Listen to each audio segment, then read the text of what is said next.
Elhamdülillah 17 yaşından 40 yaşlarınca vaaz verkezdim. 23 yıl sünnet vazifem bitti. Yine de ne deyip sen zor köprü yaptığını diyse acabım ettiydi yani. Yavrum canım boynuklar diyeyim boynuklar.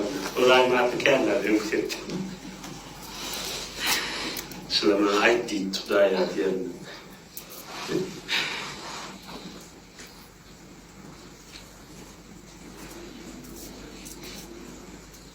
Devam deyip ait diyorlar biliyor musun? Sen ıskın vururun hem ekşin yok. Muhabbetin vururun hem ekşin yok. Ne için diyeyim sonra? Sen insanın kodu sırrı muhabbettir. İnsanın bu kolu sırrı var, kodu öğüdü bilen aşıklısının arasındadır. Şu madde çeliği şayet bir edip Mehdi Kari'ye canım sen ne çok oğurlayandım ayıtmadık oldum. Bir edip şayet aydınmasının sünneti bir edip aydınladım. Şayet ayıtmadık oldum. Ama yüreğimden tükçüyedir.